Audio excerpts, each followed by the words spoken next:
What? Subscribe. Subscribe. We'll highlight all that. Don't you worry. I'm just But of saying, course, you gotta remind people. Subscribe right now. Subscribe. subscribe. Of course. Philadelphia, baby, you're gonna love it. Best sports fans in the world. Actually, the worst, but that's what makes them the best. The intro of the show. We have breaking news. It is the ultimate breaking news. It is the breaking news that we've been waiting for 3 years. It is the breaking news that I have arguably been looking to talk about since this show started in May of 2021, since I became the host of this show in June of 2021, and since I'm sorry, I just brain farted. Since LIVGolf came into existence in 2022, Jay Monahan is officially out as the commissioner of the PGA Tour at the end of 2026.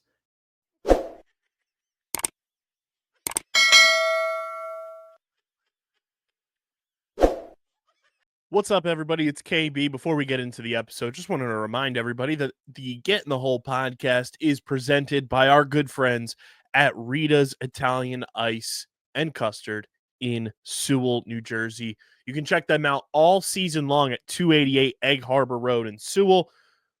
Fancy their entire menu of delicious treats, from the Italian ice, my personal favorite, the gelatis, which is the Italian ice with the custard on top and in the bottom, packaged together with that delicious Italian ice. They've got the concrete, the blendinis, and so much more. Visit ritasice.com to peruse their entire menu of delicious treats and see the nutritional facts about everything as well. Again, that's 288 Egg Harbor Road in Sewell, New Jersey. Our good friends at Rita's Ice, Custard, Happiness. And without any further ado, let's get into this episode of the Get in the Hole. Subscribe to Get in the Hole Pod.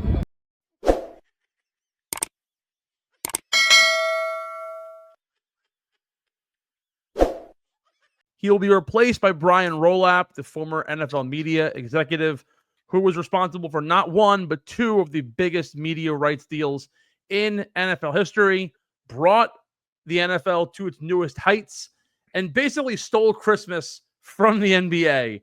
You could thank Brian Rolap for that. He was asked in an interview this morning after being sworn in as the new CEO of the PGA Tour at a players meeting at TPC River Highlands in Connecticut today, accompanied by one Adam Scott and Tiger Woods. He was asked how often he golfs, and he says he only golfs about 15 to 20 times a year. And one of the questions was, did they want a golf guy? And he said, I don't golf a lot, but I'm here to handle the issues. It's a pretty big baller statement. Jay Monahan golfed too much is basically what I got from this press conference, was that he's about to do some great reform. He needs to pick up some things. He needs to learn a lot, which is why they are sunsetting Monahan out, so phasing him out slowly. And by the end of next PGA Tour calendar season, he will officially be out the door. What's next for Jay Monahan? He says he's going to go to the finish line and take it from there. So we'll see what that means. But Brian Rolap is inheriting a very interesting PGA Tour, to say the very least. Why do I feel like I knew this guy was taking over for like about a month?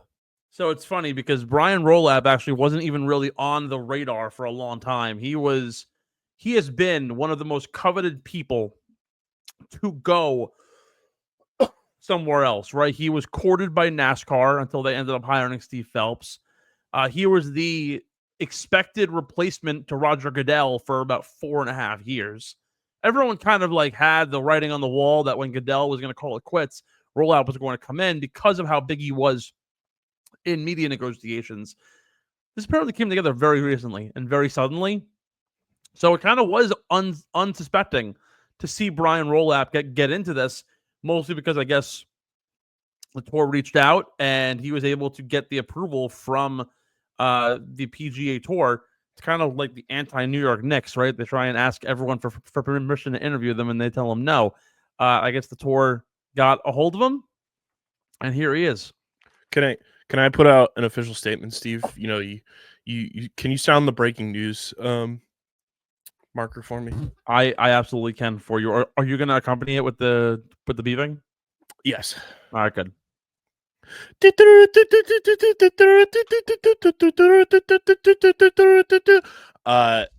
I have not been reached out to by the New York Knicks to be their next head basketball coach, but I am Nor have I. firmly declining the opportunity to coach the New York Knicks next season. I just want that out there for people.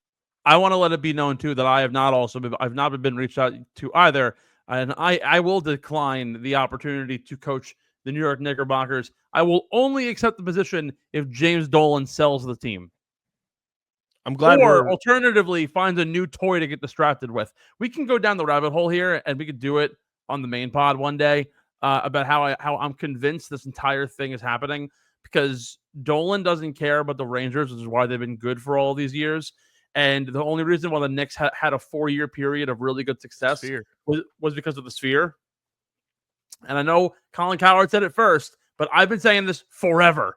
He's micromanaged this team for far too long, and they've always sucked because of it. And now he's back because his shiny new toy is making him money, and he doesn't need to like hard launch it. So now he's gonna be like Leon Rose. I never liked Tibbs anyways, but we live in Philadelphia, so how can I possibly talk about the Knicks in that capacity? Unfortunately, I won't be able to do it, but we can deep dive further on that possibly in a blog post for Underground Sports very soon. But back to Monahan, right? Brian Rolap is again, for those of you who don't know, his line of success goes so much deeper than just the NFL. This guy has been all over. He was the CEO of NFL Network. He in the past, he worked for NBC Universal. He was with CIBC World Markets. He's a graduate of Brigham Young University and Harvard Business School. He has been all over the map. He oversaw NBC's cable networks of USA, Trio, and Sci-Fi. He started in 2007 as the SVP for media strategy with the NFL. Got all the way up to COO, and in 2014 became the executive vice president. He was listed on the Under 40 Hall of Fame according to the SBJ. Like, this guy's story is absolutely incredible. Also, I'm just now finding out that he is in fact a Mormon. I should have probably put the pieces together a bit because he went to BYU, but he's from Connecticut. He's a national trustee for the Boys and Girls Club of America, so you're probably going to see them get very involved in the PGA Tour. But he's inheriting a very interesting situation, right? For the last 3 years, Jay Monahan has been fighting LIVGolf and the PIF, which, by the way, have not had any sort of negotiational pull over the last, call it 6-7 months, despite the idea of a framework being agreed on 3 different times.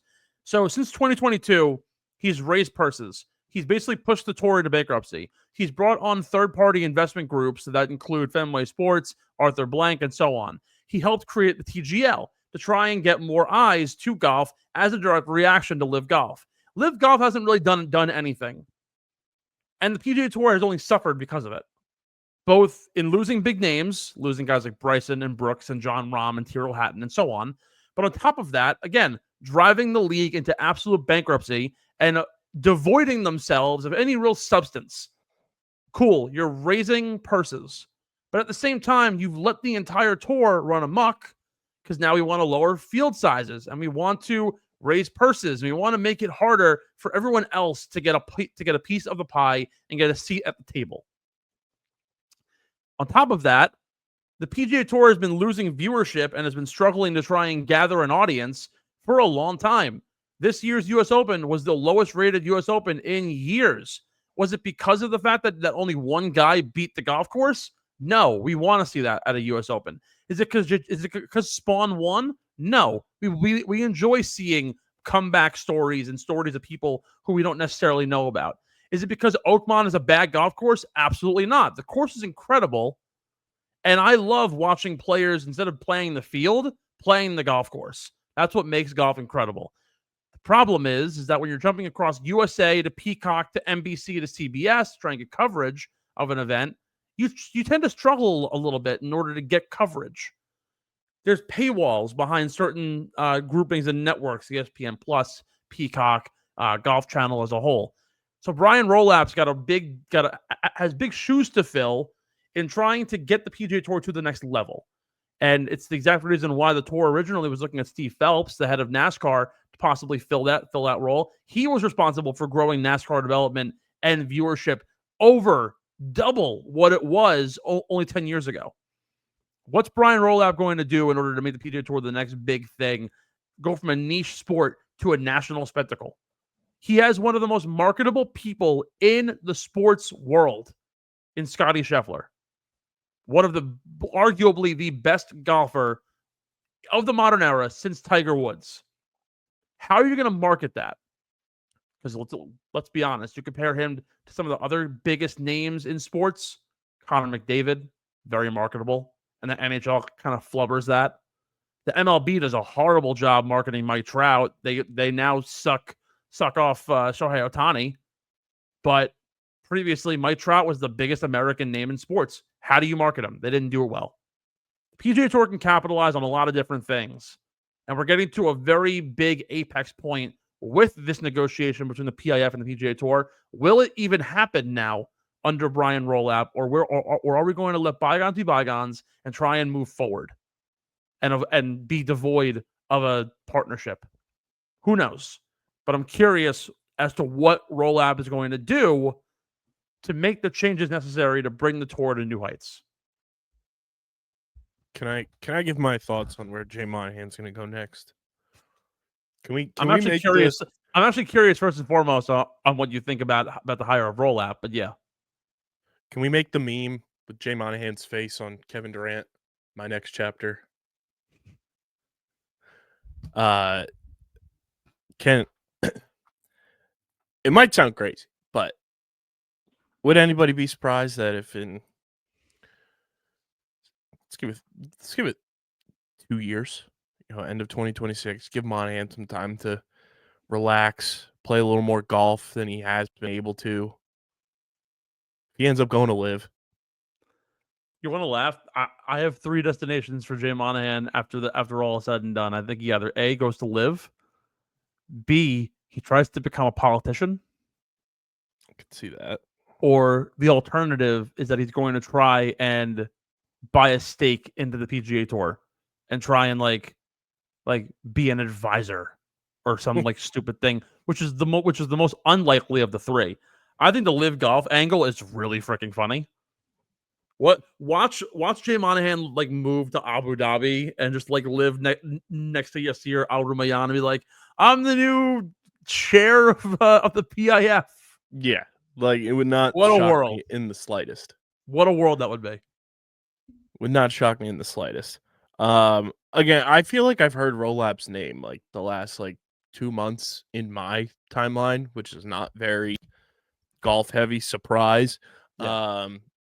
I feel like I've seen his name just floated around, and I'll never forgive him for putting the NFL on Christmas as much as it is. I like to relax with my family and have traditional family arguments on holidays, not involving my football team having to battle through. Luckily, the Eagles don't play on Christmas Day this year. They play on the ever so popular Black Friday game.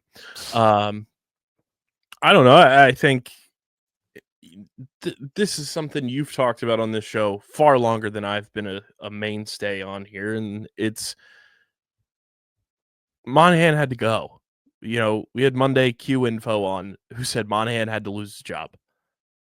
It had to happen. It took far too long.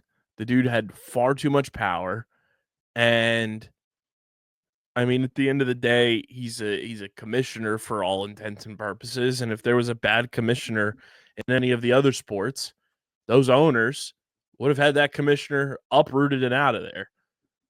The fact that there's no owners in golf obviously plays a part in that. But guess what? At the end of the day, you're independent contractors, aka your product, aka the golfers, should have recognized that Monahan was doing a poor job and made this an expedited thing to get him out of there far sooner than it took. But again, it goes back to the good old boys club And there's that pocket of golfers that they were thriving under Monahan, so why would I want him to go? Exactly. It took far too long for him to get out of power, and I mean, I'm excited for Rolap because he's somebody that comes from a successful background, knows what he's doing in terms of building a brand, and it's new, it's fresh, and it's something that's gonna probably piss off a lot of people in the long run. But at the end of the day, if you're a golf fan, I think you should be excited for a mind like Brian Rolabs to come in, coming from arguably the most successful league in North America in a lot of facets, and being able to turn a sport that we talked about just last week has piss poor television, you know, not product, but like broadcasting across the board. That should be one of his first, lines of duty, is fixing that. But I think this is a smart move. It's about damn time, as LeBron James once said, and don't let the door hit you on the way out in 2026, Jay. Yeah, no, it's monumental for the tour to be able to transition this way. And It's again, Monahan-mental. we've been beating the dead horse here. And it's funny, I put a video out on TikTok, and like typically like golf Twitter, it's more like memes than it is like actual videos that everyone's like engaging with. And it's usually like golf.com and Golf Digest putting out those videos. Like, we have 45 comments over a 24-hour period of everyone saying Monahan fucked up. Like it's so funny because I can't tell you. I mean, I know Steve Phelps is the new commissioner of NASCAR, but like when you look at the commissioner like landscape, right? Like, we don't talk about we don't talk about you unless you're not good. Mm-hmm. Like, we're not, and granted, there's its own level of corruption happening with the FIA and with FIFA, but like we don't talk about those presidents and heads nearly as much as we discuss Rob Manfred and Gary Bettman and what used to be David Stern. Like, there are names that float around, and golf is not a uber popular sport in the main limelight of the world, and I understand that. But Jay Monahan, the fact that like my coworkers who don't even watch golf know who he is, and my friends know who he is, goes to show you that you're clearly not very good at your job. No one talks about Adam Silver because he's decent at his job. No one talks shit about Bud Selig outside of steroids because he was good at his job. That's we all knew that Monahan was toast at some point. But you're right. Because there was nobody there to actually get him out, and there was no vote of no confidence to get him out, it was like, all right, when are we going to finally like shoot the dog?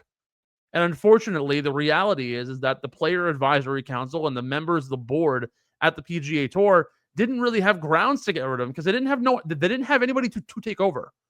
And it's kind of funny, like everyone joked, who's the next guy to take over? Oh, it's Tiger Woods. Like, now there's still more time to go until we get to that point, if it even ever happens.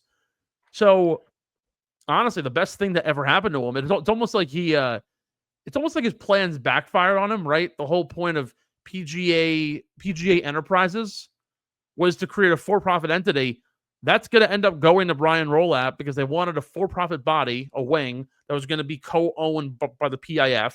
That's now squashed. And they were looking for a new CEO the whole time. Probably didn't even factor in the idea that, oh, this guy's probably going to want a gun for this guy's job. And once this overtook, people probably realized, as Monahan was like, all right, we need a new CEO, it's probably time for him to go.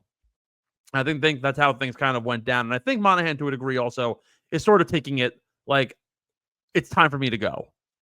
And I give him credit for that, because you kind of like, you need to know when to just stop while you're ahead. And I think I heard it really eloquently from a friend of mine. He compared it to how like Rory isn't talking to the media, and he hasn't been probably for the last 2.5 weeks since the PGA. He didn't talk to anybody at the RBC when he missed the cut. He didn't really talk to anybody this week at Oakmont because he didn't play his best. And he was like, I'm frustrated and I don't feel the need. I think I've earned the right to not talk to you guys. And it's very similar to what Jay Monahan is doing. He's like, he knows that he's already taken hits. I think now it's time for him to be like, all right, I need to just kind of bow out gracefully and just let things do their course and bring somebody else into the fold that can hopefully bring this thing back afloat. So good on Brian Rolap. I'm excited. Every fan of golf should be excited. What's going to happen in 2027 when he takes over? Where is the tour going to be in 2027 when he takes over? Are we going to work to revert these smaller field sizes? Are we going to try and redo the policy board to try and get a little bit better and more diverse groupings on there? That's the hope. But we'll have to see what exactly happens in that moment. So Is it funny that when you say PGA Tour Enterprises, I just think of Jay Monahan walking into a boardroom and it's the scene from Step Brothers when they're presenting Prestige Worldwide. I give you that exact same feeling. Yes. PGA Tour Enterprises. It's actually it's funny. It was someone put a meme up. You know the scene from Bedtime Stories when Adam Sandler's character is like presenting the new like club for the king of like Saudi Arabia. Yes. And it's like, my name is Prince Habibu, and he's like, all right, Habibi. Like they were comparing it. It was Yasir Al-Rumayyan as Prince Habibu and Monahan as Adam Sandler, and he's like, just make bar longer, and he's like, Hasselhoff is Rolap taking everything out to try and be like, all right, here. And he's like, so you don't want the facade or anything? It's like, no, make bar bigger. Okay, Habibi. Prince Habibu. Oh, God damn it. Was so damn funny. When life imitates art. Speaking of which, there's a photo of Spaun's winning putt, and it's my favorite new account has been Sports But Art. Oh, I love that guy. I have been in contact account. with that guy to have him on the main pod. What an account. Absolutely incredible. He's incredible. I love him. He's truly the best at what he does. Speaking of Sports But Art, as we transition out of Jay Monahan and discuss what happened this week at Oakmont, I don't know if you had a single chance to watch any of this. The only time, just to keep it, as I like to do with all of our listeners, Steve, I like to keep things transparent. This weekend was obviously PLL Philly, which was an absolute doozy of a time. Shout out to the PLL. We had a live show, which went spectacularly. There's a hilarious clip that I am working on piecing together because, Steve, when we were in the premiere zone for the live show, it was quite hilarious. Grace was out there. You've met Grace, who's like head of comms for the PLL. And my guy Marley, who does a lot of like the premiere zone, like operations. Okay. We're getting set up. And who is on site for PLL Philly, Steve? Nobody other than the Sixers. Sticksers. The Sixers drum line was there. Okay. And they're in the premiere zone, banging away, doing a great job. I love the Sixers. Sticksers. I think they're incredible. But they are right near our like tent setup for the live show. So we're like, are we going to be able to be heard when the audio gets done? Are they going to be able to hear the audio? The reason they were down by us, Steve, is because on top of the Sticksers being on location, they also had from one of the local zoos a bald eagle. And whenever the Sticksers were near the bald eagle, said bald eagle would lose its mind. And we were on the complete polar opposite end of where said bald eagle was. So they're going and we're testing things to make sure that like we can hear each other. And DJ and I are like, we can hear each other through the headsets that we have. You've used our headset microphones before. We can hear each other through those headsets. But when we stop talking is when it kind of plays through, but it's just like background noise. So it's manageable. So we're like, all right, let's just start the show. Like whatever. we start. I do my patented trademark clap to sync up the audio and everything. And don't you know it, Steve? The Sticksers start marching their way out of the premiere zone right by us as soon as we start. And it was the funniest thing. We were laughing our brains out because we were like, we waited all this time. And then as soon as we start, it's when the Sticksers decide, yeah, we're gonna start making our way out of here now rather than what we could have done 10 minutes ago. It was That's pure so good. comedy. That's But we so had good. we had our live show at PLL Philly. And then on top of that, last night, as we record this on Tuesday this week, we were invited to a portion of the world premiere and an advanced screening of the Formula One movie starring Brad Pitt at the F1 Arcade and AMC in Philadelphia, which was just genuinely one of the coolest things I've gotten to experience since starting this whole media thing. What a night. The F1 Arcade, Steve, you have to come down for a weekend or something this summer so we can do our golf video that we've talked about where you play the course and I just putt. Yeah. But then we also have to go to the F1 Arcade because that place is awesome. You know, it's funny. I'm actually planning a bachelor party in Boston, and they have the F1 Arcade in Boston. Probably going to make a trip out there. 10 out of 10, 11 out of 10 recommend. Steve, the food that they had was off the charts. I don't know if you're a red velvet guy. Yeah, depends. I'm not the biggest red velvet guy. But they had red velvet strawberry cannoli. And Steve, let me tell you, my mind was blown to a new dimension. The food was spectacular. The vibes were amazing.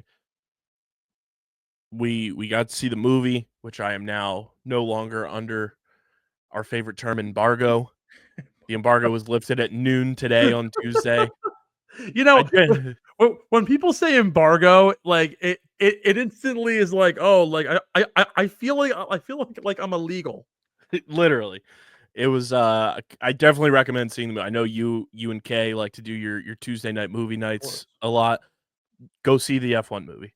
It's very enjoyable, like thoroughly. Like it's a long movie, but it doesn't feel long. Like it doesn't have lapses in like a lot of long movies that you see that feels like it's dragging. You can like fully immerse yourself in this movie and have such a good time with it. And just the cinematography, because it's in partnership with Apple. It's Apple and Warner Brothers. Okay. It's the camera angles and the clarity of the video is just unbelievable.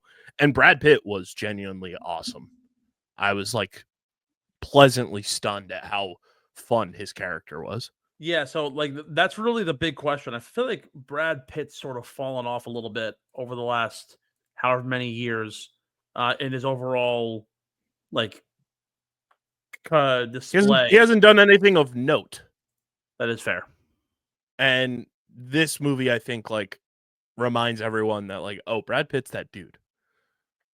So I was at the movie premiere. So there was few and far between that I was able to catch outside of just scrolling the old Twitter timeline. But I did see that Oakmont was a doozy of a time, and we had somebody respond to one of our tweets saying that it's an overhyped goat farm. Which I think is the worst tweet. I should have like punched that man in the face through the phone. Tweeting that goat ranch. Sorry, overhyped goat ranch.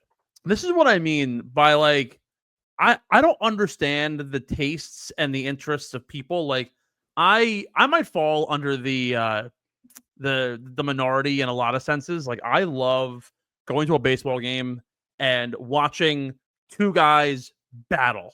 If I can watch a 1-0 game where, first of all, if my team loses, I'm like gut wrenched. If they win, though, and I see both starters go 8 innings strong and they strike the whole world out, incredible. Like I want to see defensive juggernauts. I want to see pitching battles. I don't want to see a 40-39 football game. I want to see good defense. That's been my MO for a long time. I don't like going to PGA Tour events and watching guys shoot 20, 30 over 30 under par for the week. I enjoy seeing a low score. And I got to say, like, you want to talk like U.S. Open history? Like, the winning scores in U.S. Opens for the most part tend to be relatively like low to par. I mean, if you look at the historics dating back to like 2018, right? So Brooks Koepka won at Shinnecock at 1 over. Following year, Gary Woodland won at Pebble. It was 13 under, which is the largest. Actually, it's the second largest score to par in a long time. There have only been 1, 2, 3, 4, 5. There have only been 5 scores of 10 under or better in U.S. Open history. So, like, and for the most part, those happened at courses that the course was either playing way too easy. Like when Tiger won by 15 strokes at Pebble, that course was a very different sort of scenario. Rory won a Congressional at 16. Brooks Koepka won at Erin Hills. That was like, they botched the Erin Hills major so bad, and it's so great they managed to go back to play the women's LPGA at Erin Hills because that course was freaking challenging.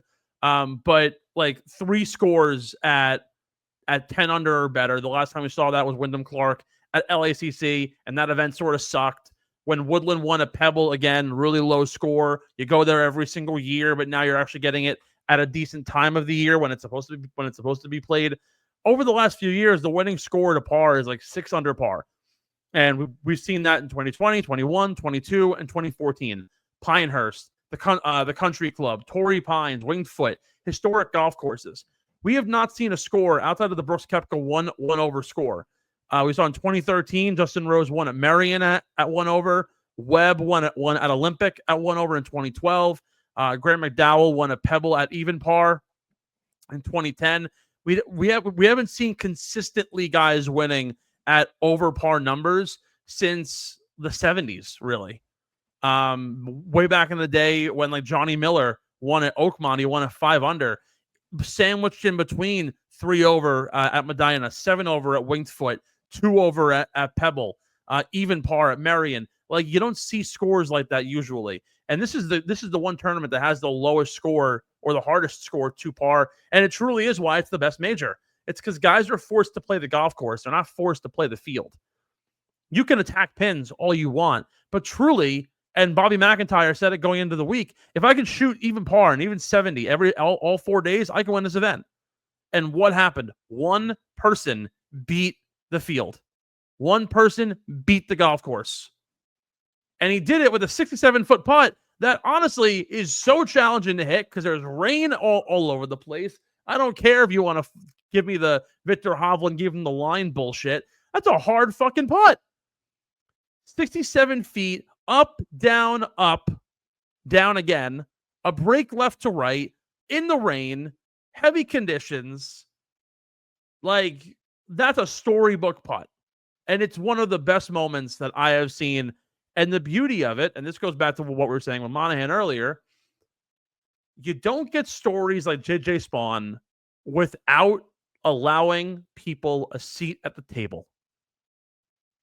A year and a half ago, 2 years ago, JJ Spaun was scared to be in the spotlight.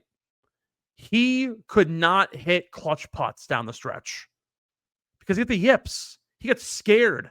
He ran through short game coaches to try and find himself and try and rediscover his game and get to a point where he could be confident in his own skin and playing. He ended up switching over from his usual putting setup. He picked up a lab putter. He got a new coach. He went through a few over a 2-year period. His putting numbers are the best in his career. He had the best strokes gained putting number literally of his career this week at the U.S. Open. And he ended up botching the third round to drop all the way down to even par. And he's lucky he managed to hold it. He gained 2.6 strokes on the greens. He was the clubhouse leader at 4 under par. He followed up a 66 with a 72. Actually, it's funny because it's exactly what Neil Shipley predicted was going to happen anyways, as he was like the on-the-course guy being the former caddy that he was. But again, just play even par golf. And it's all he did. And in Spaun's career to this point, he's had a masterful turnaround, right? Over the last couple of years, JJ Spaun was not the kind of guy that you see every single week in the top 10, right? There was a period of time, I go back to even just last year, he missed 2 straight cuts at the Zurich and the Byron Nelson. He finished 51st at the Valero, 26th at an alternate field event. He missed the cut at the RBC. He missed the cut at Charles Schwab. He missed 3 straight cuts at the Waste Management, the Genesis, and the Mexico. He then followed up a T64 performance at the Players at a missed cut at the Valspar. He's had only one win in his entire career, and it came back in 2022 to get him into the Masters, which then he finished T23, but didn't have a good enough finish for basically the rest of the year until a layup course at the Rocket Mortgage. It's been up and down. But you give me the last 5 months of Spaun, T3 at the Sony Open, top 20 at the Farmers, somewhere that he's never played well in his entire career, back-to-back runner-ups at the Cognizant, and then at the Players, he'll only lose to Rory, and he lost it in the playoff. Finished top 20 at the Truist, had a decent performance, making his first cut at the PGA Championship, had a T6 at the Charles Schwab. He missed out on the Memorial, whatever, that's fine, but he bounces back after a tough week on all facets at the Memorial, and he simply played the course. He played even par golf. He put the ball in the fairway. He didn't overpower the ball. He didn't try and get too creative and get too fancy. He simply played golf the way you're designed to do it. You play to make par. And the beauty, he just didn't miss his putts. He misses his putts the whole new game. Look, you look at the rest of the field this week. Adam Scott had a meltdown. He had 5 chips on the final 4 holes, or the final 6 holes that were duffs. He looked like me out on the Muni. Sam Burns, after he didn't get relief on the 15th hole for what was clearly a huge puddle, he deserved relief. I'll give him that. But after a mud ball shot where it went far right, melted down. He shot 7 over in the final round. Adam Scott shot 8 over. Tyrrell Hatton couldn't find a fairway or a second shot layup to save his life. He ended up shooting 2 over, 3 over in the final 5 holes.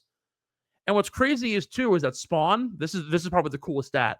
He shot 4 over par the first 9 holes. He shot a 40 on the front 9. I shoot 40s on front 9s at golf courses. Granted, of course, he's a pro and he's playing Oakmont. I'm playing the local Muni. Regardless, after the break and the delay from the weather, he shot 2 under. And he made it count where it mattered the most. And that's really what made this tournament so awesome. I loved this golf tournament. I loved watching JJ Spaun, the guy who no one really knew, win this event. And honestly, it's better that he won instead of Adam Scott, instead of Tyrrell Hatton. Also, there was a world for about 5 minutes that everyone was like, Carnage, yes, but Carlos Ortiz might win this event. Like, that would have been terrible. John Rahm was on a plane to Dallas. He was in the hunt. He left 6 hours before. He still finished top 5. Like, I wanted Bobby Mack to win this event just because I love him, but I'm so happy that Spaun gets the win. Because very similar to what we talked about with Ben Griffin, who's been also on a tear the last few months. Guys who almost quit golf. In Griffin's case, he did. And almost didn't want to come back to this game because they had the yips or they were nervous or they were scared and they couldn't handle the financial burdens.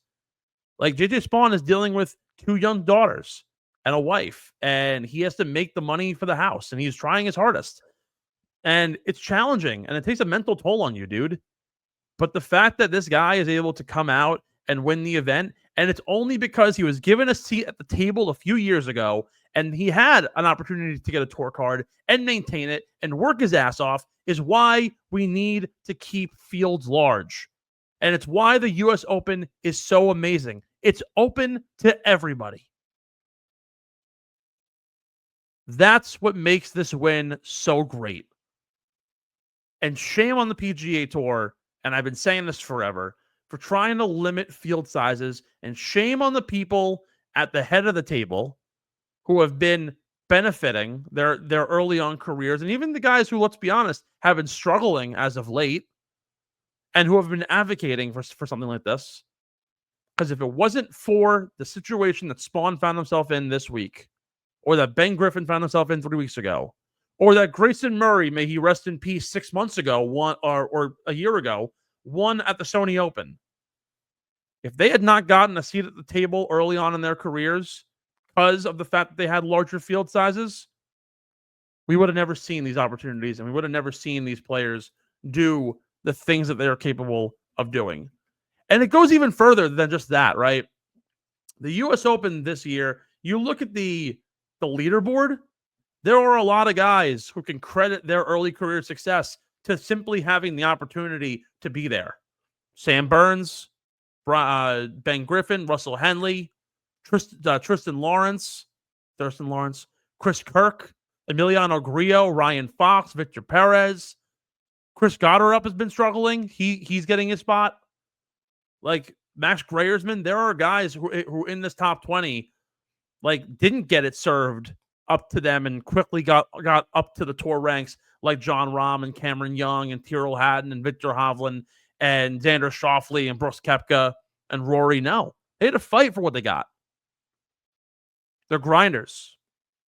And that's what the U.S. Open is about. You go out there and you grind. And you got to beat the golf course.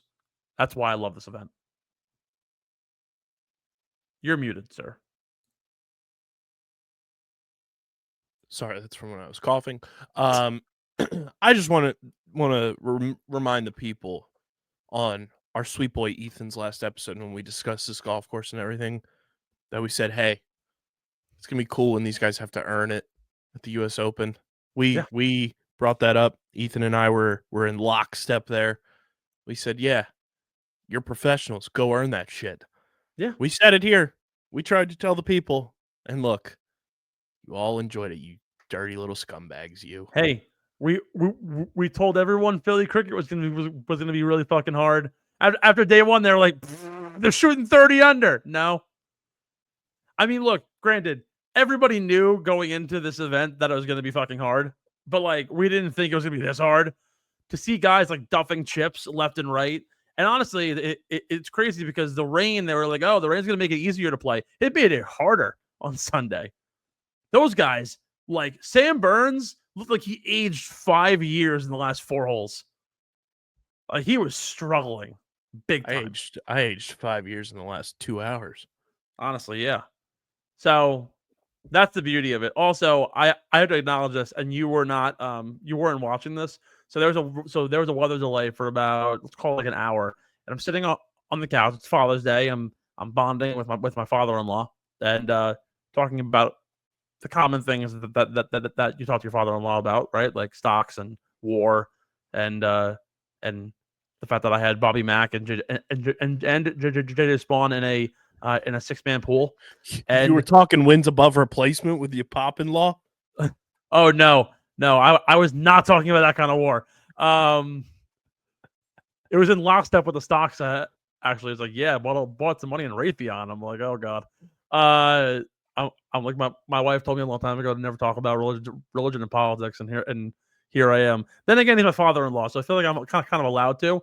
But anywho, so we're sitting there, and during the weather delay, the PGA Tour or the CBS broadcast or NBC, whoever it was, chooses to cut to the 2008 U.S. Open. And this happened. I had 3 things that I noticed. One, I had a really funny tweet that no one actually appreciated until somebody else tweeted it out, and it went viral. I tweeted out, I go, wow, Rocco Media may actually win this event. And it's like, it's the run of Tiger overcoming Rocco and Lee Westwood. And my 3 initial analyses was, why the 08 U.S. Open? Wow, Rocco could win this, but let's be honest, Tiger's probably going to come out and do something amazing. I literally know what the result is. And 3, there was cargo shorts everywhere. The style of people in 2008 is so, you go back and watch these things, so funny. Cargo shorts were in, brother. Cargo shorts, oversized polo shirts, some with some really bad designs. They botched some of those things. Cargo shorts from they were on a generational heater from 2006 to 2014. Yeah, no, dude, the people at Torrey They Pines, had a man, 2 presidency run they truly did, right? Like, because and then it really popped off when Lil Wayne made the camo cargos oh, the truck thing. fit, The thing. dude. The era of truck fit, dude. We got to talk more about that stuff. Truck fit was a time. Also, in your bringing up of the 2008 U.S. Open, God, do I miss that green tiger Gatorade? Yeah, That is a Hall of Fame Gatorade flavor. I remember vividly going to, well, like, first of all, also, like, rest in peace the Gatorade like long neck bottles that had the little like sippy cup. The nip. Yeah, I don't believe those exist anymore. No, But they have them in certain places because like I'll go to Wawa and they have just the fruit punch and cool blue. well, 7-Eleven's In those fucking me styles. then because they clearly don't have it. So fuck me, right? Maybe it's just Queens. I don't know. I go to the 7-Eleven and I want to get it, and they just never actually have it, and I'm like, damn it. But I'll always remember always going and getting the little more expensive Tiger Woods Gatorades because they just like that was aura. Yes. Like 2008 me didn't realize it. Me walking around in my fucking Jan Sport backpack and my baseball pants. Like that was aura if you had the fucking Tiger Woods Gatorade. It was a flex. That and like that, and if you had the best seeds. Your parents went to your grocery store of choice and they treated you that week. When they went to the grocery store, you popped up to your sports practice with the Gatorade Tiger Woods edition. It was like, oh, Jimmy's mom must have got a raise at Kids the fucking old got it. accounting firm. Oh, Lucas, his pops must have got that promotion. They got the Tiger Woods Gatorade. You know what's so funny? Rolling Like you and I are both baseball guys, and we played like growing up, and I think it's really funny to like look back on like even like golf, right? And I, as a 27-year-old man, right, I've just bought new golf shoes, and I'm like, all right, like I can justify myself spending $140 on golf shoes. Like it sounds crazy, but like I'm gonna get use out of them, and I'm gonna wear them for a few years. And they're FootJoys, like they're really quality, but like it amazes me how like I used to show up to like junior golf, right? And I wouldn't have crazy like electronics or range finders or like golf's a little bit different because like you don't need all those things. But like I went to Dick's Sporting Goods today, right? Yesterday to buy my golf shoes. And it's on a 2-level Dick's Sporting Goods. You go up the escalator, and on the left is the golf stuff, but on the right of it is all the baseball stuff. The first thing you see, like next to the gloves, sliding mitts, like elbow guards. I'm like, we used to not want to wear the cages on our things because it blocked our eyes. And you know what? Fucking wear that fastball to the arm. You don't need a fucking elbow guard. There are kids now, like we're gonna watch the Little League World Series in a month in August. These kids are gonna have like everything. Mm-hmm. Elbow guards, shin guards. They're gonna have like they're gonna be aura farming. I hear my friends that have kids, which T's and P's to them, talking about the cost of these like youth and sometimes youth intramural sports. Oh, and, yeah. like I'm just like, what we've lost the plot on kids getting into playing sports and getting their feet wet with a sport for the first time. Playing baseball or softball when you're 7 shouldn't cost $400 for one bat. It should not cost multiple thousands of dollars for a kid to be able to play a sport. You know, we showed up to soccer practice back in the day with every different looking soccer ball under the sun in a little mesh bag. And guess what? We got the job done. My ultimate goal is to raise a child. Let's say they'll play baseball, right? He's not going to have a single shin guard a single elbow guard. He's gonna wait. I'll buy him a nice helmet because he needs it, probably with a little like thing so you don't like bust your fucking face up. But you want to talk about like what the future of like this guy's a baller is going to be? It's going to be the equivalent of like Adam Sandler showing up to a rec basketball game in a Hawaiian shirt and like oversized like shorts.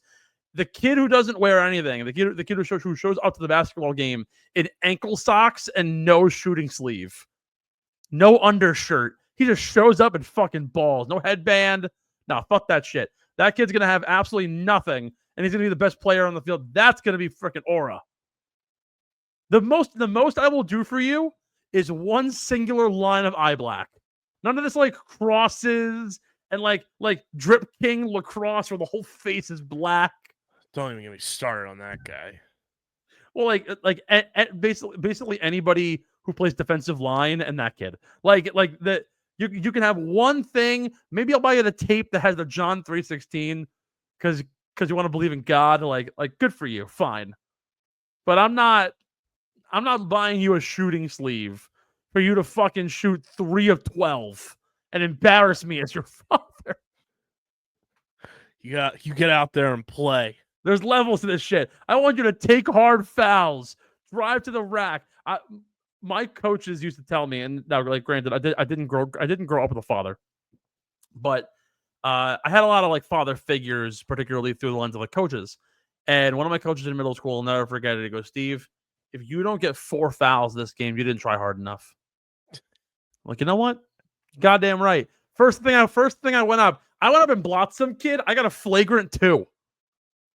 The kid was like half my size. I just fucking annihilated him and I dragged my balls over his face. And they were like, "Yep, flagrant 2. You're out, kid."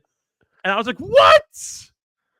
He said, "I got a flagrant 2. Call me Andrew Schultz." I got obliterated by people because apparently I was too hardcore for middle school sports. Get out of here. That's crazy. I'd be talking shit behind the dish in high school baseball to kids. I'd be like, "Strike 3, goodbye." Kids would get so mad at me. They don't want to bash my skull with their bat. I'm like, "Buddy, I'm wearing a helmet. Try me, Betty. Come on." Oh, I was such an ass clown. That's hilarious. So, no, the U.S. Open was incredible. I had a great time. It was cinema. And now we look forward to the Open, and it's kind of sad that like we're already like we're over 2/3 of the way basically through the golf season at this point. Time flies when you're having fun, Steve. Yeah, well, I'm having a lot of fun, and unfortunately, we need to take a break. So we're going to take a short break. On the other side, we are going to get into the Travelers Championship, and we have a little bit of breaking news on the Ryder Cup front. We'll get to chat a little bit about where the USA team stands right now as they head to New York for Bethpage Black in only a few months. For KB and Steve-O, right here from the Underground. Do not go anywhere. We'll be right back.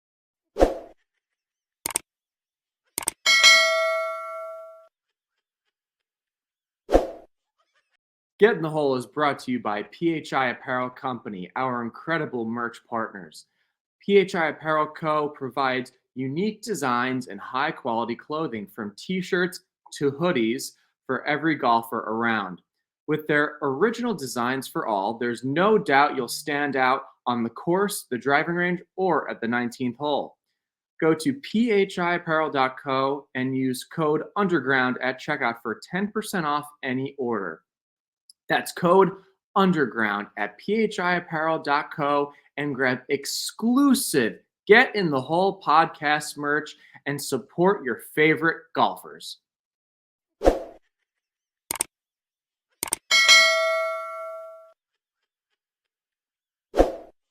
Subscribe to Get in the Hole Pod.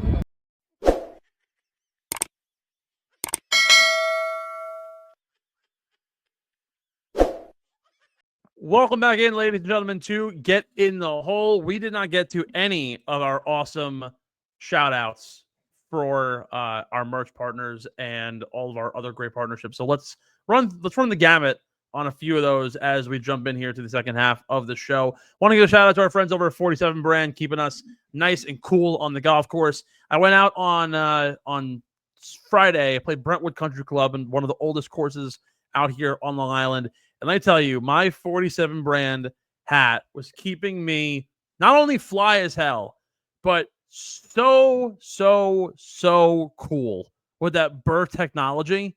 I got to tell you, dude, that stuff is absolutely phenomenal. And you can get in on the action and join up with 47 Brand, whether you're an existing customer or you're someone new who wants to get their feet wet in the world of golf and their awesome apparel and hat game. Go to the link in our description to get in on all of the action at 47.com. And of course, free shipping when you sign up for an account with them. Also want to give a shout out. Gimme collection, Steve. Whoa. That Gimme collection from 47 is hot. Heat. Brand new. The only thing though, I wish they had it with that burr technology. Because truly, like this, so my first burr technology hat is the Mets hat. That thing is truly incredible. I'm pretty sure Does it have it? I'm pretty sure the hitch style is so it has the Pro Poly Stretch, blah blah blah. It has the enhanced cooling featuring. Yep. Oh, baby. Even freaking better. The ventilation holes, the visor rope. Those things are absolutely gorgeous, and they have them for MLB, NCAA, NFL, and NHL. Yeah, I'm 100% probably going to get the Notre Dame one. I want to get not the hitch version, but the cleanup version, because it's a bit like a lower profile. That's me all the way. Yeah, I want the Phillies hitch one because it's so clean. Yeah, all in on all of that. I love 47 Brand. Definitely go check them out at the link in our description. Also, need to give a huge shout to one of our newest merch partners that we have out there, McGregor Golf. I have been so excited to talk more about this brand ever since they came on with us last week. Officially a part of the Underground Sports family. Their new Milled series, you can get one of the best direct-to-consumer golf clubs on the market and at a ridiculously affordable price. Again, whether you're a new golfer looking to get into the game with a pre-made set, whether you're a big-time golfer and you want one of your juniors to get into the game, they have everything from junior age sets as low as $130 to pre-made sets for only about $400 from both the right and left side, including those lady sets. And you can get any club for an affordable rate. Their new drivers only starting at $150. And of course, I'm all in on some of their awesome accessories that they're also throwing out there as well. Push carts and travel bags for an incredibly affordable rate. McGregor Golf is the new direct-to-consumer brand that you need to get on your radar. Yeah, we talked about it last week. The combo that they had is truly like, if you're trying to get into golf for the first time, which I know a lot of my friends are, like the sets that they have with bags for the price that it is. Yeah, the DCT 4000 golf club set with bag, right-handed, 6 clubs, 9 pieces. MSRP is almost $420. There you have it for you for $269.99. Yeah, you're getting a bag and 9 clubs. And not for nothing, too. This isn't a new brand, by the way. This is a rebranded brand. They go all the way back to 1829, back in Dayton, Ohio. They've been on the bag for some of the all-time greats. Someone from LIVGolf, an Australian guy with a straw hat. We're not going to mention his name. And I guys told like my Jack dad Nicklaus. about this. I told my dad. He was like, oh, yeah, I remember them. Yeah, exactly. Dude, Jack Nicklaus won majors with McGregor back in the day. They are now the newest DTC brand that you need to keep out for. They were rated the 2024 Company of the Year on the DTC category by My Golf Spy and an editor's choice of the last 2 years. Said, quote, they were a proven performer that offers a unique value prop for golfers, and that's why we are on brand with McGregor Golf. KB, any other information that we can get the folks on so they can get their hands on some clubs? Yeah. use the link in the description. Check out MacGregor Golf because they are back, and I love the branding. When they reached out to us to get on board, I was like, Steve, I think we have to do this because part of their marketing is Return of the Mac, and that is just you in a nutshell. So definitely use the link in the description. Check them out. Follow them on social too, because they're starting to post on Instagram and Facebook a ton more as well. But yeah, I mean, to have a golf brand reach out to us to get on board is pretty sweet. So shout out to MacGregor Golf. Use that link in the description to shop everything and get yourself on the course with some sweet looking clubs. And that's the thing too. The clubs look sweet. They look great. They look fantastic. Just awesome. Like the look to them just screams like, yeah, I'm out here to chew bubblegum and FSU, and I'm all out of bubblegum. We love to see it. Finally, we're gonna jump right back into some of our awesome segments as we welcome in our shout out to the week presented by Acorn Hills. Don't worry, this is the last ad read that you're gonna have for a little bit. Acorn Hills, one of our favorite merch partners, and they are the absolute best when it comes to changing the way that you look at the way you wear clothes. They are changing clothing through conservation, offering eco-friendly packaging, materials, and clothing tags on styles that you'll love. Jump on their new summer collection that dropped earlier this June and use code GITH15. That's get in the hole 15 for 15% off your next order at acornhillsco.com. Again, GITH15 for 15% off your next order at acornhillsco.com, and look your best from the ground up. Our first shout out is a big one, and it goes to one and only JJ Spaun. His second career victory on the PGA Tour comes at one of the hardest major sites in recent memory. That 67-footer will go on to live under the lights as one of the best captured moments from the tour season and for seasons to come. What an absolutely incredible moment for JJ Spaun to be able to capture that U.S. Open. And again, this goes back to what I've been saying for months. His success is predicated on the fact that grinders out there and weekend warriors, and it's anybody can win in golf. Anybody can do the unthinkable. And if there's no one who can tell you otherwise, right, let Spaun be the guy to tell you that. With that being said, also, I want to give a shout out to LIVGolf, who I saw a tweet out a few months ago, and it's like, oh, LIVGolf's never won a PGA Tour event. Why is everyone so interested in using it? Let me tell you. So LIVGolf was started by a guy who was frustrated with his putting. And he used engineering and physics to try and figure out, hey, how can I make the best putter that will help direct my swing the best way? Well, guess what? After 5 or 6 years of being out in the market, not only did they get their first win on tour, not only did they get their first win in a major, but the final two guys in the final group, Adam Scott and JJ Spaun, both rocking lab putters on their way to dominating Oakmont for the week.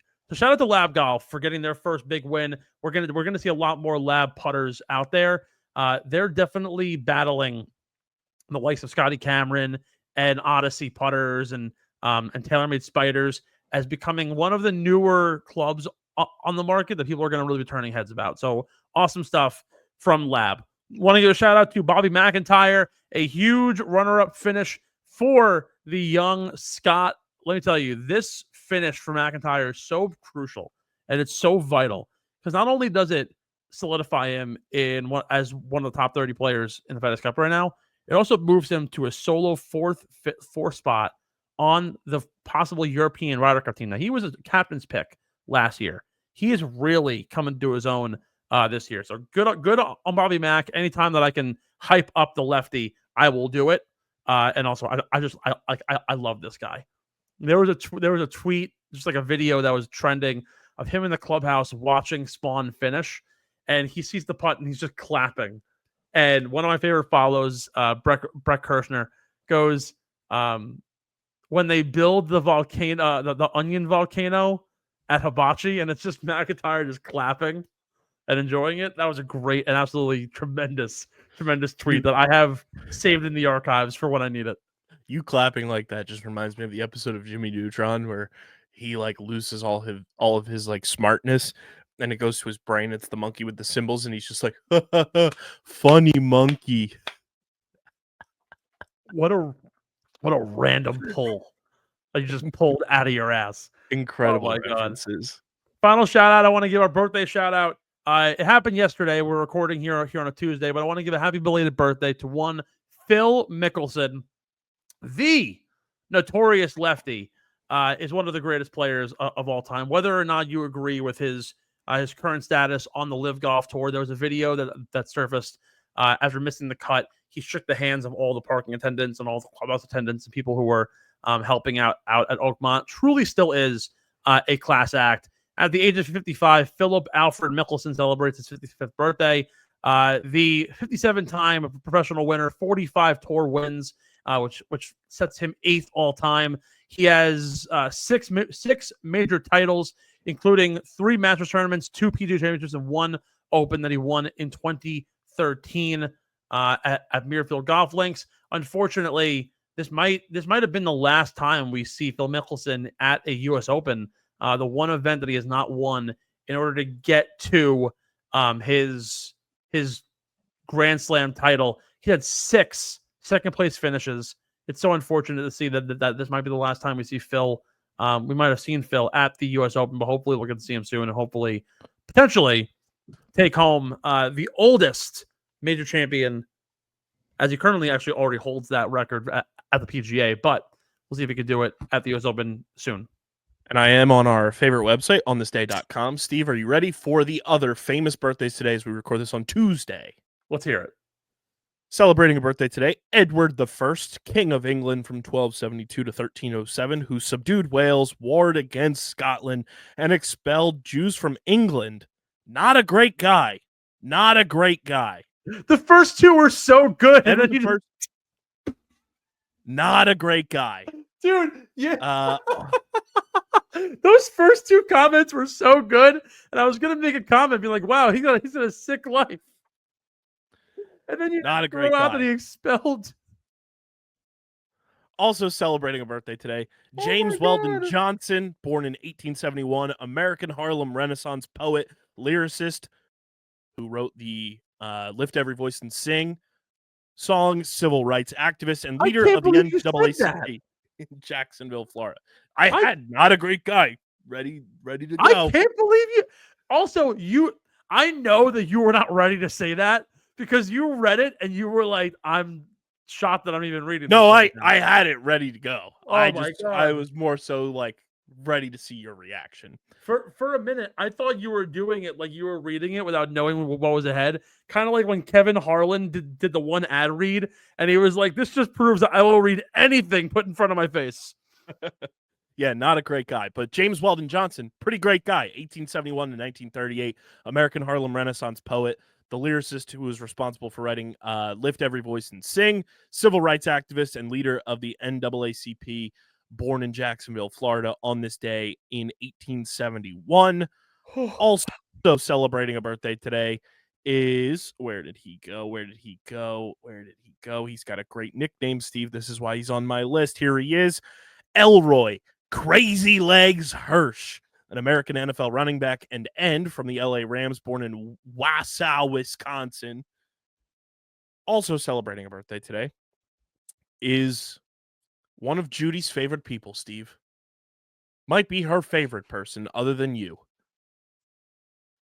Celebrating his 82nd birthday today, American pop singer and piano player responsible for the likes of Mandy, Daybreak, I Write the Songs, and the ever so famous Copacabana, born in New York City on this day in 1943, Barry Manilow. Get her on the hotline. We're getting her on the hotline right now. By the way, I also want to give shouts to Venus Williams. Today's her birthday, as well as Kendrick Lamar. Kendrick Lamar. He was on my list. He's not like us. Oh, and Will Forte. He's pretty cool too. Oh, Judy, no, you Judy, cannot no. not answer the phone. This is No. like this is a major moment. Not on Barry's birthday. Ma, I'm really upset that you didn't answer me the first time. Yeah, what's up? What are you doing? Nothing. You're on the show right now. Okay. Hi. Wow, you give him the signature, Ma. Hi, everybody in podcast land. Thank you. Today is a very special day. Why is that? So every single week on the show, we do our shout outs of the week, and we always end the shout outs with a birthday shout out. And this week is Phil Mickelson's birthday. That isn't important. But today, as we record here, June 17th on a Tuesday, it is your favorite person that isn't me's birthday. My grandpa Angelo. Is it actually his birthday? It is. That's crazy. It's also Barry Manilow's birthday. No. Yes. Oh my God. Yeah. It's my night's complete. It's also Daryl Yuskin's birthday. There you go. So it's your fiance, it's your grandfather, and it's Barry Manilow's birthday. Barry Manilow, the love of my life. Uncle Barry, right? We call him at home. Yes, I did. The fact that Yes, I I used to called have Barry the Manilow poster my uncle is ridiculous. I used to have a poster on my wall. A poster on your wall? Yes. I loved him since I'm about 10 years old. 59, you do the math. Oh my God! Wow, you're Yeah. old. Yeah. That's actually insane. Well, thank you for that. You made my night with that. Yeah, you're welcome. And Phil Nicholson. Yeah, Phil Mickelson. Well, Phil's birthday was yesterday, but we're giving him a belated shout. Grandma Mima's birthday yesterday, June 16th. Oh my Shout out to God! Mima. Yeah. What's the deal with these like mid-June birthdays? That's crazy. I don't know. I Damn. don't know. Well, And shout out to the guy in Red Lobster that they were just singing to. that good for the Red Lobster patron. That's whenever Shout out to him as well. whenever my mom goes out to restaurants and they like clap to the people, like let's say Red Lobster, she'll go "Happy birthday, Red Lobster patron." I love that shit. Birthday to you. I love that See, shit so much. That's What? friendly. That's nice. That's polite. That's awesome. My favorite thing though is when we go to Texas Roadhouse and they ask for your loudest, proudest Texas size yee. Do you remember the all-you-can-eat sushi and fun? When you say it's somebody's birthday, they dim the lights and they put the disco lights on. And do you remember that? Or Yes, yeah. The all-you-can-eat That's also a sushi fun one. in Ronkonkoma. That's all the shout outs to them too. Yeah, shout out to them too. We got a lot of shout outs this week. Uh-huh, Mom, any more shout outs to the people? Yeah, shout out to Judy Mac, an awesome mother. Hell yeah. Fuck Hell yeah. There you go. Happy Father's Day, Ma. Thank you. Appreciate that. You got it. Bye-bye. All right, Love you. Bye. Podcast land. There you go. Judy Mac. What an the best- all-time call. The best mom dad I've ever had in my entire. Oh, you muted yourself. Damn it! God. Yeah, you're not on your microphone. Fuck. Those are. It would not be an underground production without any technical issues. While Steve gets his microphone plugged in, I do have one more. We're good. shout-out. We're good. Ron Popeye Jones is celebrating a birthday today. American NBA forward from 1992 to 2004, and he's a current assistant coach in the NBA, born in Dresden, Tennessee. So those are our shout outs of the week presented by Acorn Hills. Thank you, Acorn Hills, for being so good. We have to make a graphic this week for the regular shout outs. Yes. And the plethora of birthday shout outs, including Red Lobster patron. You know what I'm gonna do? I'm gonna grab like the background of like Red Lobster, and I'm gonna take like the like the blank face that you'd see in like MVP baseball when they didn't have the photo of the guy. It would just be the blank cutout of a guy's head. Character. Yes, exactly. Be like John Dowd, Red Lobster patron. Absolutely incredible. I do want to get to one thing before we get into our travelers previews, and I found this really interesting. I saw a video on TikTok, and I want to pull up here the current standings for the men's Ryder Cup team for Team USA. So we see Scotty Scheffler, he's already qualified. He's very much locked in. Xander Schauffele is second. JJ Spaun jumped 10 spots to the automatic qualifier spot at 3. He should probably stand there for the rest of the year. And to round out the current automatic qualifiers, Bryson, JT, and Colin Morikawa. I think, and we talked about it last week on the show, like where guys stand and who would be interesting to join the team. And honestly, I didn't really think of Spaun previously to this, but I really do think now that Keegan Bradley's job is so significantly harder because of the fact that he now has to figure out, how am I going to like reconfigure this team to work within who's going to be an automatic qualifier. I thought for a long time that Spaun was kind of on the outside looking in. But now with him being an automatic qualifier, it begs the question, who's going to end up being the captain's picks if these 6 guys end up hanging out? You look through 7 through 11 right now, Henley, Griffin, McNeely, English, and Novak, and we see a lot of first-time guys, right? Ben Griffin would be a rookie at the Ryder Cup. Matt McNeely will be a rookie at the Ryder Cup. Andrew Novak will be a rookie at the Ryder Cup. Brian Harmon's been there before. Harris English was on the team in 2021. I think as of right now, you can't not take Russell Henley and Ben Griffin to be on this team. They have to be on this team, joining the squad. Fellow rookie Spaun is going to be there. I think from here, though, you look at some of the names that are down on the list. If I had to give you the four other guys that I would pick for this team, to be honest with you, I don't think Matt McNeely is going to get, is as of right now, this very moment, gets on this team. I think Harris English, you have somebody who's been on multiple cup teams, he'll end up making the fold as the third guy. My fourth guy is going to be Patrick Cantlay. He plays so well with Xander Schauffele. He needs to be on this team as of right now. And then with that being said, 2 spots to go. And I don't know if I take Brian Harmon. I honestly, if Mav is out, that probably means that Novak is out. And I don't want to say that because I love Andrew Novak.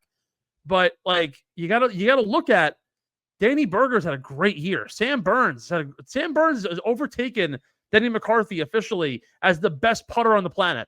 How important that is in match play is going to be so huge. Cameron Young made a really strong push. He jumped 13 spots with his top 5 finish.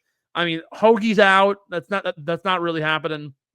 Unfortunately, Finau doesn't look very strong of a contender. Akshay as well. Dare I say, the 6 captains picks very well might be Russell Henley, Ben Griffin, Harris English, Patrick Cantlay, and with the final 2, as of this very moment, I'm thinking Sam Burns.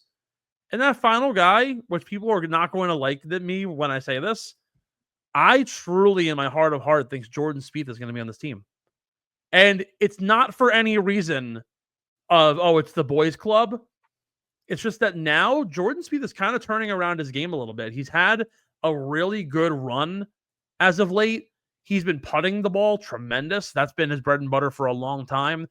His driving accuracy and his distance has gotten really good over the last few weeks. In his last 6 events, he has 3 top 25s. He had a run where he had 4 straight top 20s from the Valero to the CJ Cup. This has been a turnaround year for Jordan Spieth, believe it or not. And I do think that he's hitting the ball better. He's better around the greens. He still isn't the same player that he used to be, but he's back into the top 25 players in the world. I think Jordan Spieth's got a real chance here to make this Ryder Cup team.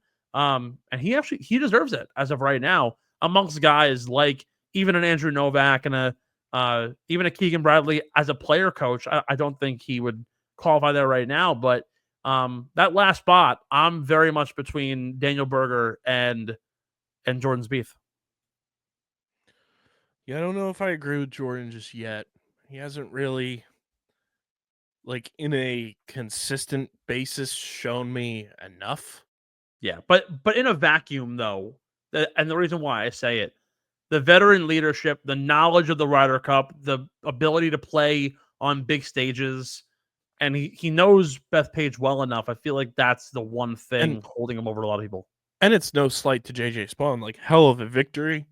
I don't know if it's just me and my perception of sports in general. I don't know if one win, and sure, it's a major, so like there's definitely more credence to it, but I don't know if one singular win should just be like bumping you into automatic qualifying like that. Yeah. Like, sure, should he have moved up a multitude of spots for winning a major and in the way he did? If there's, you want to include style points, sure, but I don't know if one singular major win should bump you double-digit spots. And again, like I said, that's no slight to JJ Spaun. Yeah. Could he be on the team? Absolutely. But I just don't know if that's justifiable from one performance this weekend in a field that, yes, the event was difficult. It was tough. He showed a ton of balls by performing the way he did. But I don't know if I subscribe to that notion full blown. Yeah, I think that it's a challenging spot to be in because at the end of the day, like because it was a major, it has a larger point total that gets you there, and it's the reason why Bryson is currently fourth. Like the fact that he doesn't even play on the tour and is there because he's played so well. Like you even look at the other guys that are like in this area, like Tyrrell Hatton has been really good on LIVGolf, and obviously you don't get points on Live, but he's second right now amongst Europeans.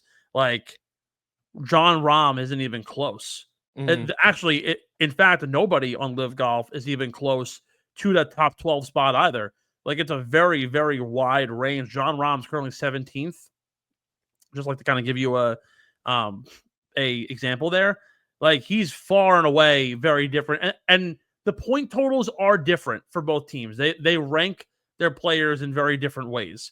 But the majors carry so much weight for Spaun, but he has had a good year overall, right? Like he has 1, 2, 3, 4 top tens, actually 5 top tens with the win. He has 7 top 20s. So like when you look at it from that area, 7 out of your 20 events this year have been in the top 20. It's a pretty good run for your average guy.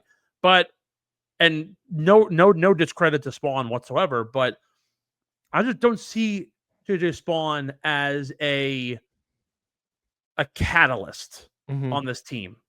Like good player, gets the job done, but I'm not going to put every egg in my basket on Sunday for a singles match against, let's just call it Ludwig Oberg, and I'm going to put Spaun up there. No, I'm simply not. And whether that's my bias of wanting star power, but at the same time, I look at this team and I don't see a lot of guys who like deserve spots from in the past. Like I thought Akshay Bhatia would be here. He simply hasn't been that great this year.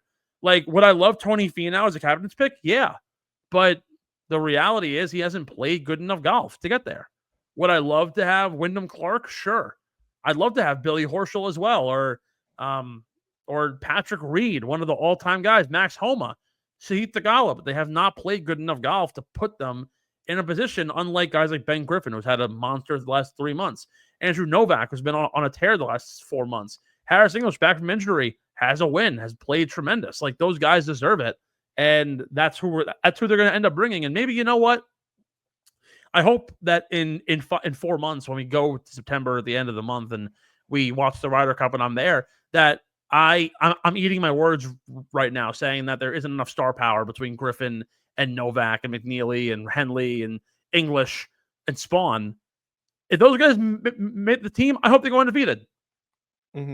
But the reality is that like the super teams in the past, right? You look at the 2021 like Ryder Cup team, and that American side was just fame on fame on fame. Morikawa, DJ, Bryson, Koepka, JT, Cantlay, Finau, Schauffele, Spieth, English. I mean, Berger was there, and Scotty. Like those are big time names. Those are the guys that you want. That's like, and granted, I get it, right? Bygone era. Dustin Johnson isn't the level that he's at anymore, and like Koepka has not played his best golf. He might get a captain's pick. He's been there historically, but I don't think he's warranted it yet. No.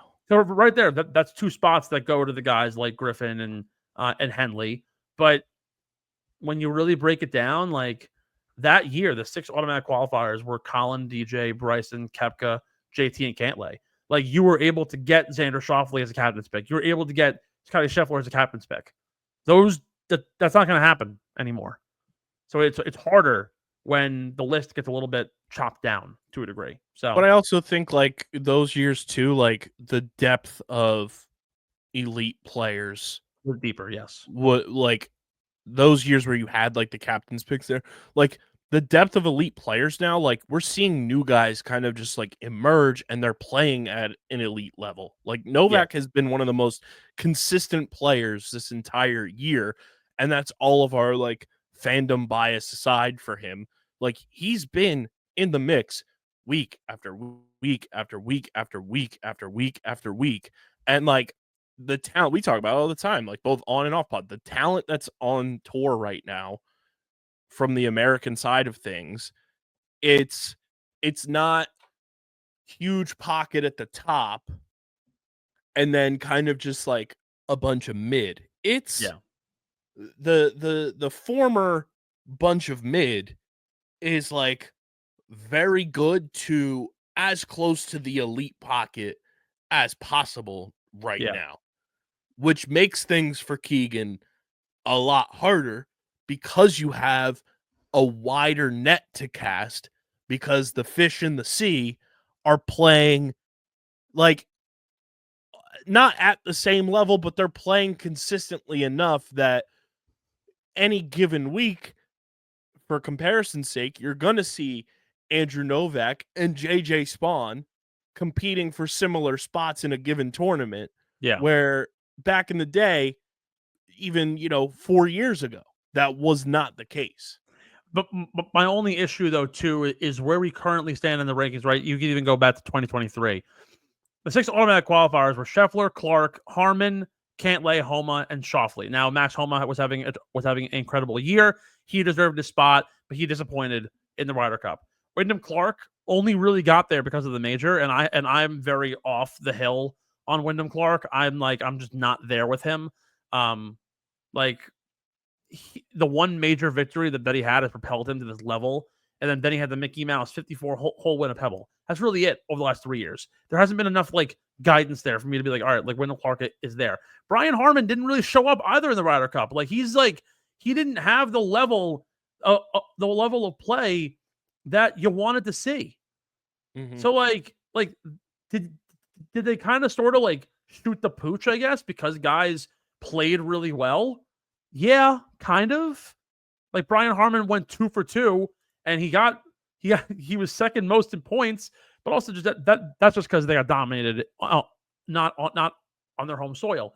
You look at that team from that year, right? The automatic qualifiers, I had already said, Koepka finished 20 points behind Xander Schauffele. Jordan Spieth was playing good golf at that point. He wasn't a bad pick.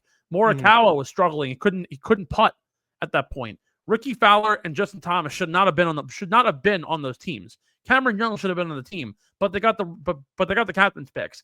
That's the whole boys club issue. Mm-hmm. This year, I think the problem is that Colin and JT and DeChambeau and Schauffele and Scheffler are great, but is Ben Griffin the same level as Jordan Spieth is in match play? We don't really know.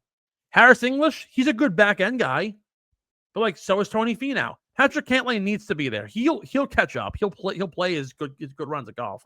Cameron Young should get there. Sam Burns, the putter is just lethal. You need him to be able to perform, and he can get there. Berger has experience, but just guys have not performed to the level that you want to see. And Wyndham Clark is behind Lucas Glover in the standing. So is Jordan Spieth. Denny McCarthy and Michael Kim are higher rated right now than Max Homa and Sai Thagala. Ricky Fowler is behind Taylor Moore. Will Zalatoris is all the way behind Gary Woodland. There are guys who you would want to see on this team that are the powerhouse big time names. Brooks Koepka is 65th currently. He's behind Andrew Putnam and Mark Hubbard. Is that going to warrant them to get on the team? I don't know. Maybe their history and match play will, but it seems like a whole lot of mid. A lot of B- guys, but B level players, where I just don't know if that's going to be enough. And the Spaun thing, again, no discredit to JJ Spaun, sort of shoots him in the foot. It's the same way Brian Harman got on the team. He automatically qualified. He won the Open. Spaun won the U.S. Open. He's going to get on the team probably. So, how do you build the team now around that and try and get the power that you need to fight off the European side, who, as of right now, looks incredibly strong? Enough Ryder Cup chatter. Want to get into a quick preview of the Travelers. very special event for me. I went to school in Connecticut. I'm from the area to a degree. Spending 5 years, only about a half hour outside of Cromwell, Connecticut. It's a short golf course. It is not a course to scoff at, though, despite the shortness that we're playing. I mean, like we're looking at a 6,800-yard golf course. That is not anything super immense. However, this course does provide plenty of scoreability and a lot of opportunity for a lot of players. Par 70, 6,800 yards from the tips. We'll see a myriad of par 4s, some challenging par 3s, uphill, downhill, and then some very gettable par 5s. Expect to see a lot of really good driving play. Good putting is going to win here. This is a great course for the Northeast, and it sucks that we don't get enough events consistently on the calendar up here in the Northeast because we simply deserve it. But I'm expecting a really strong week from a lot of really great players, and hopefully we'll see a score a little bit different than what we saw at Oakmont. We saw the lowest score ever played here, 58 from Jim Furyk. So could very well see that in the cards here at the Travelers. Let's jump right into the beer money picks. KB, give us the ad read for the folks. It is Kenwood Beer, the official beer partner of Underground Sports Philadelphia. It's a refreshing light beer, just 4.1% ABV, 120 calories, just 8 grams of carbs. You guys can go to kenwoodbeer.com, use the Kenny tracker to see who's got Kenwood Beer on tap in the Philadelphia, Pittsburgh, Maryland, New Jersey, and Delaware areas. You can also find Kenwood Beer at your local liquor stores in those markets. Again, that's kenwoodbeer.com. Must be 21 or older to do so. And of course, please drink responsibly. And on top of those places that you can find Kenwood Beer, you can also get Tallboy Kenny's at the Mann Center all season long at the Mann for your favorite concerts and shows. So if you're going to the Mann, get your big Kenny's, tag Kenwood Beer, tag us. We'd love to see your big Kenny's at the Mann. Got to find my way to the Mann this year, and we'll make it happen. We start off with the top 20, and because you did the ad read, I'll start off with my picks for the week. Top 20, I'm going to go and ride with the man who is captaining my Ryder Cup team. I'm going Captain Keegan, the 2023 winner here at the Travelers. He's 105, plus 105 for a top 20 finish. He's had up and down starts here at this golf course, but historically he has been able to come through a top 20 in 2022, a win in 23, and then prior to that had some decent finishes, including a runner-up back in 2019 pre-COVID. So I'm going to go Keegan Bradley for a top 20. How about you, KB? I'm going to go... We're going to ride at Dawn, chat. We're going to ride at Dawn for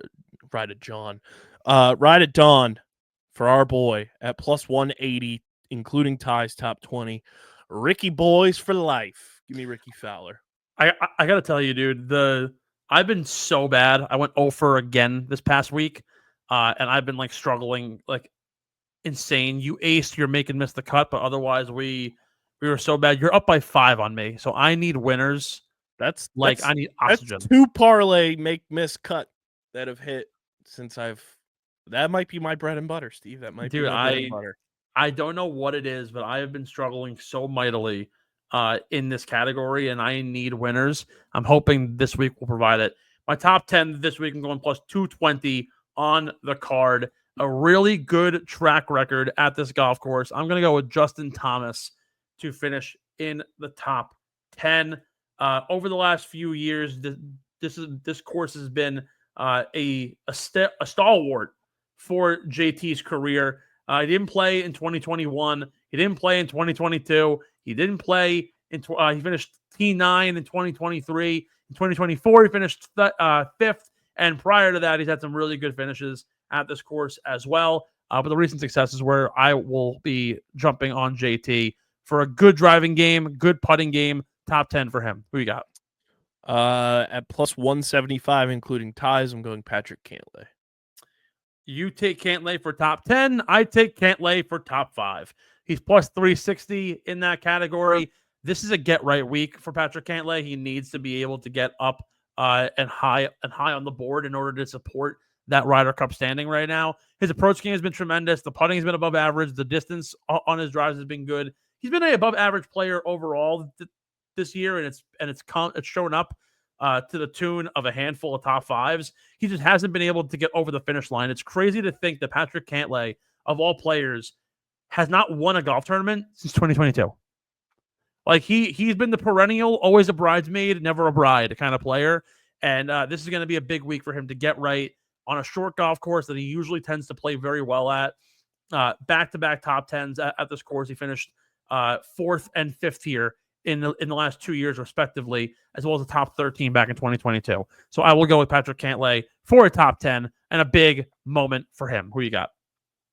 For my top 5, or yeah, top 5, I am going Sepp Straka at plus 500. Who's that coming down the track? Who's that coming down the track? It's Setmo Street in the red and black. What a fucking guy. What a dog.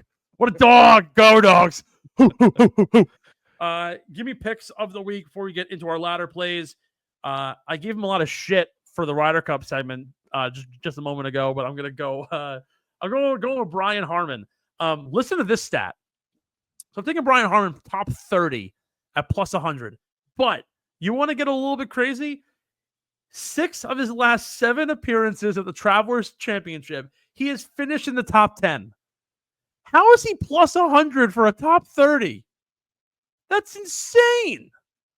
So you honestly, dude, I'm going to take Brian Harman top 30 2010 as the ladder this week, or top 30 40 30 20. Who knows? But your gimme play this week. My gimme play is a mini parlay. It's a top 40 parlay. Just 2 guys. It's Minwoo Lee and Mackenzie Hughes, top 40 finishes, parlayed at plus 120. I dig. I'm going to let you take the reins on the next one. The KB top 4 nations parlay. As we segue right in, who do you got this week? The 4 nations parlay this week, everyone. We are going in the top English category at plus 160 is our good personal friend Tommy Fleetwood,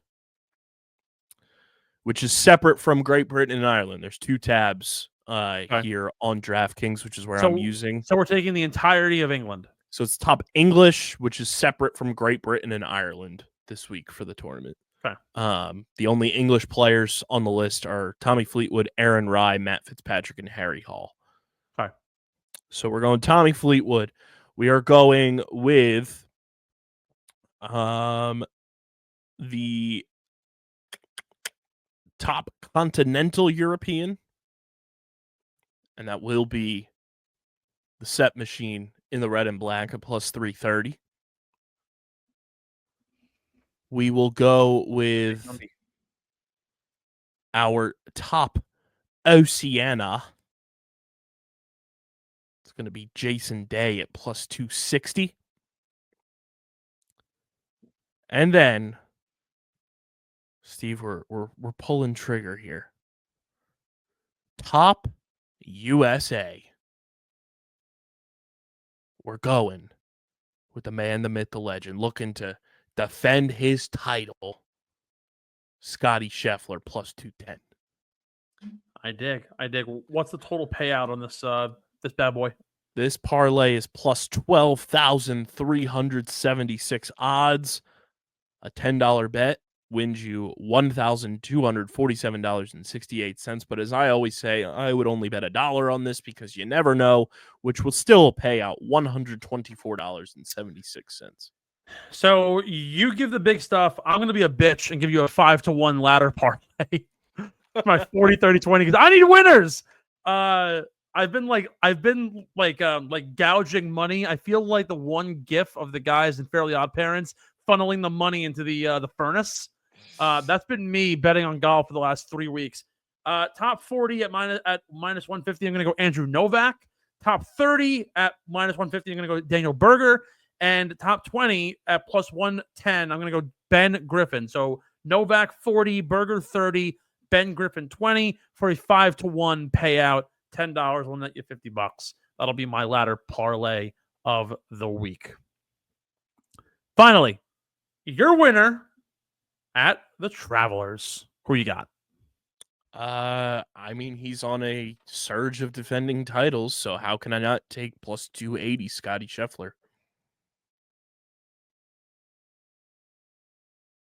It just makes too much sense. He's on a streak of defending titles. He's playing incredibly well, and the dude just he shoves. I want to show you something that is like it's crazy to look at this. I'm gonna pull this up right here so you can see. 1 second. I want you to look at this, and I want you to tell me who this person is. 1 second. Can you tell me who this is based on this chart? Charts. Putting, driving distance. That What's right there, the big one. Is it Scotty? No. Huh. I can't tell you honestly. He's the number one putter on the PGA Tour, and he's recently overtaken Denny McCarthy as the number one putter on tour. The driving distance is something that we have not seen from him as of late, and it's finally gotten really good. The around the green game has been really, really good, and he's finally above average in approach. You don't need to be an incredible accurate driver of the golf ball, but you need to really be able to putt in order to achieve great things on a 6,800-yard golf course.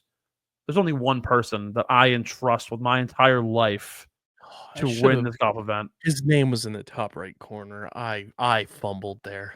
You did fumble, very much so. I fumbled there. Actually, no, it wasn't. It said Burns' profile. Ah, damn. Yeah, I'm going with Sam Burns. I fumbled. That's on me, Sam chat. Burns, That's on me. And not for nothing, too, by the way. And I'm not going to toot my own horn here. I have an outright bet on Sam Burns at 55-1. The odds board has already shifted in one day. He's now down to 35-1. Which tells you one thing: the sharps are in on Sam Burns. The meltdown at Oakmont, I don't want to hear it. I simply do not want to hear it. This is his week. 4 straight top 20 finishes.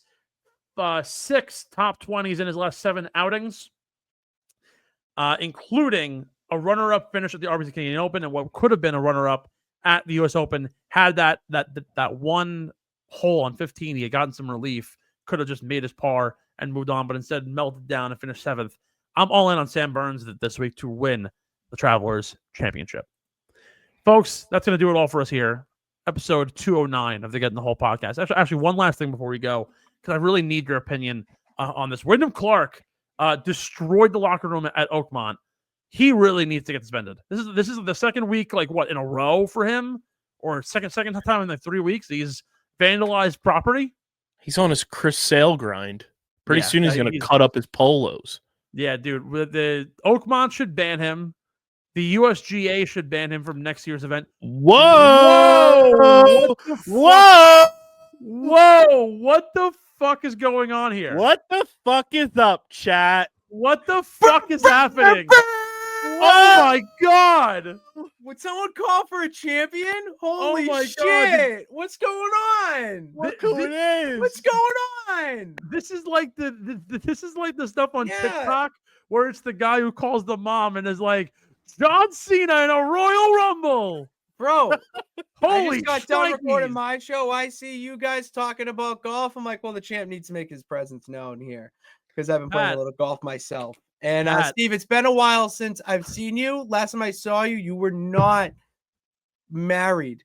So congrats on that, pal. I'm pretty sure I saw you for March Madness. When the fuck was your wedding? December?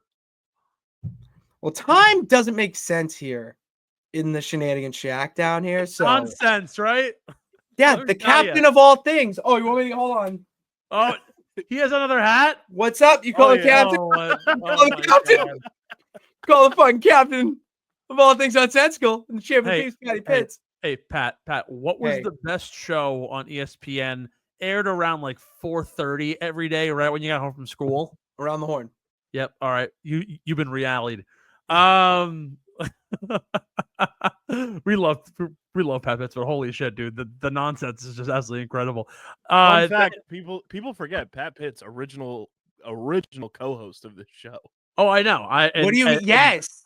And I give Pat Pitts all the thanks in the world for getting me Oh, on this program. I'll never forget Pat calling me as I'm sitting in the wedge of the comm center, and he was like, "Yo, you want to do the show?" And I'm sitting next to Barry Sachs, may he rest in peace, my man. And he goes, "Dude, do it." And I'm like, I don't know what to talk about. He goes, "I don't know, man. You come to me every week, and you tell me how Colin Morikawa is the next god. Just to talk about him." Dude, yeah, that's What how a difference 4 years makes, right? Yeah, What that's a how I time. started my wrestling show. I just would go upstairs and talk to my dad about why I believe Cody Rhodes should be dethroning Roman Reigns, and he'd be like, "It's fake, Pat. You know that." And I was like, "I can't Me. freaking talk to you. I'm If Dick you're Pitts. using the F word around me, I'm just gonna go right down to my Harry. Word. I'm gonna just go right down to my Harry Potter room. All Uh, right, like not even. he said Harry Potter room. But I haven't actually been playing golf recently. That's another Bastard. reason why, Steve. I need new clubs. Okay. Yeah. Mac Gregor. We got to This is get him on why the I'm Mac here. Gregor, Steve. So I need new clubs because I currently hit Wilson box clubs that you give a high schooler for his tutorial, instructional set. What should I be looking at? Because I'm hitting everything so well right now, and it's like really the clubs that are affecting my game. Yeah. And I'm dead serious when I say that.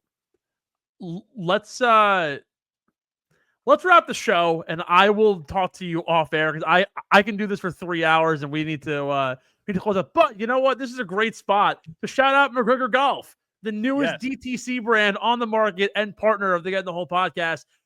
The best DTC direct-to-consumer golf brand by my golf spy in 2024. Check out McGregor Golf. That's 2 ad reads today for the boys over at McGregor. Check out the link in our description to get your hands on some awesome McGregor Golf.